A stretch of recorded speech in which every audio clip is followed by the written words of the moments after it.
Hey everyone, Victor here. Today I'll be going over the best strategies for businesses to attract clients. It's important to note that I'm ranking these based off of assuming that you have no capital and you're starting off your business right from scratch. First, we have a Google My Business profile. This is a free profile you can get with Google to list your business on the search platform and also where you can acquire Google reviews. Honestly, this is such a freebie if your competition just has no reviews. I've had friends easily make 10K plus a month just from having so many reviews on their profile and ranking at the top of Google. Because it's free and it's helped me get clients myself, I will put Google My Business in the S tier. Next up on the list, we have Meta ads. And because it's ads, you need capital to run these ads, obviously, on Meta. Meta ads are essentially ads that run on Instagram and Facebook, and they work really, really well. I hit a 20K month because of Meta ads. If you know how to format video content for your ad and you also have success stories with clients, then Meta ads can really, really work well in getting you more additional clients. But you will need ad spend, I would say at least $500 a month. So if you're just starting out with no capital, $500 definitely is a lot. Even though there's ad spend, Meta ads work really, really well. Definitely when everyone's on social media. So I just got to put in the A tier. Next up on the list is Google ads. And similar to Meta ads,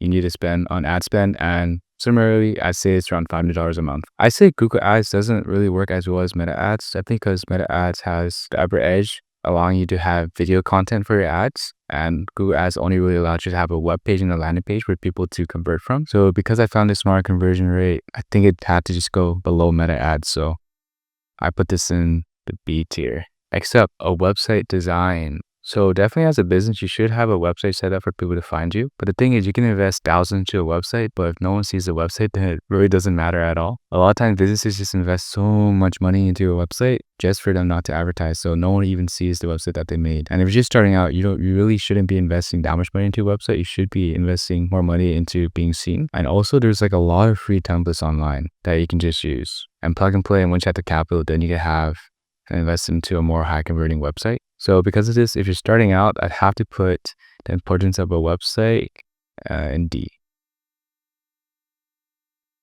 And moving on, networking events. Okay, I'm already put this in the S tier because networking events are fire if you're starting out. One of my friends went to a networking event. He had no leads come in. Went to a networking event, landed a 3K deal. So networking events are where it's at when you're starting out. Now, so many people are sending like cold DMs, cold calls, but when you get to see someone in person and get to talk to them person to person, human to human, networking events are the best way to get your first leads. Next, we have organic social media. So that's posting on Instagram, LinkedIn, TikTok, organically not running ads in order to get views. So you only really just be investing your time filming and editing the video and posting the video. Honestly, organic social media is a grind. I say it makes more sense to get leads from Google and networking events and the higher tiers, and using that capital in order to invest into an editor in order to make the content a lot faster. And also organic is just such a long-term play that if you're starting out, you need capital now and not capital in like 2 years. So yeah, I say if you're starting out, then I just put organic social media into the D tier along with your website. Next on the list is cold calls. And honestly, I'm just gonna put this in the F tier. And I know, because let me explain. I know some people will really advocate for cold calls and cold emails, but let me explain. I've had a lot of friends that spam cold calls just for like networking events and their Google My Business to pop off. And for them to just pivot off of cold calls and just go to these activities that just yield more results for them. And I tried cold messaging to start off as well, sent some Facebook DMs, did some cold calls.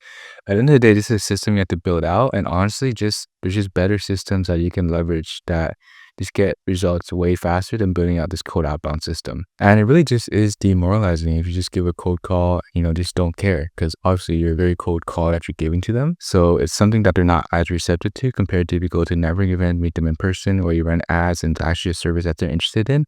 So they fill out the form to get in contact with you. So I say cold calls and cold DMing is something that's pretty hard to build out as a beginner. So I just wouldn't recommend to start out. So that's why cold calling and cold emailing is in the F tier. Next, we have posting on local Facebook groups. And I think this strat's pretty old now. I'm pretty sure it's really hard to get accepted into Facebook groups now. There aren't really much public ones. And Facebook groups kind of have a good amount of low ballers now. So if you do get clients, they might not be the best clients, they might not pay as much. But I do know if you figure out a good system for Facebook group, it can work really, really well. Here's stories where they deliver really, really good results for the owner of the Facebook group. I mean, the Facebook group owner just tells everyone else in the group, and it's just really, really hot leads. Yeah, because of that, you know, if you figure out a way to just get accepted into his Facebook groups, I'll put it in C. Next up is we have newsletter and reaching out to people regularly with an email list. This method is solid, to be honest. I've seen business systems where like 90% of their sales are from their newsletter and people on their email list, and then Instagram and social media is just for attention, and like, you know, they can meet people at local networking events to get them on that list, and then they do all the selling on the list. Super, super solid, but a lot of setup. But you can do that setup while you're growing your business, while you're starting out. So I'll put it in B. Postcards. So I talked to a few businesses that have tried postcards, and this includes other physical things like flyers and those like things you put in your lawn for people to see, door hangers, those types of things. And they didn't really get much sales. So I got to put in F. They did say that it really, really helped in building brand awareness, but what we want when we're starting out is actual customers coming in. So this is definitely not worth the investment if you're just starting out. And lastly, we have television and radio ads, and these are way too expensive, definitely if it's a TV ad.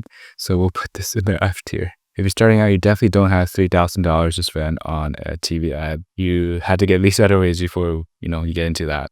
And just to announce this list, I just want to say all of these methods do work. It just depends on what stage of the business you're in. Obviously, it's a lot harder to make TV ads work versus Google My Business, because Google My Business is free. And TV ad, you don't have $3K to spend every month on this TV ad. So just where you currently are at with your business and how much time you're willing to spend to actually integrate these marketing strategies into your business structure. So obviously the options that are free and just take your time, because right now starting a business, you have a lot of time but no capital. Those are the best methods in order to get your first clients. So if you're interested in learning more about how to start a business, feel free to contact me through my Instagram with the first link below. Feel free to send over a DM. Would love to chat. I'd love to chat and see how I could help. And thanks for watching this video. I'll see you guys in the next one.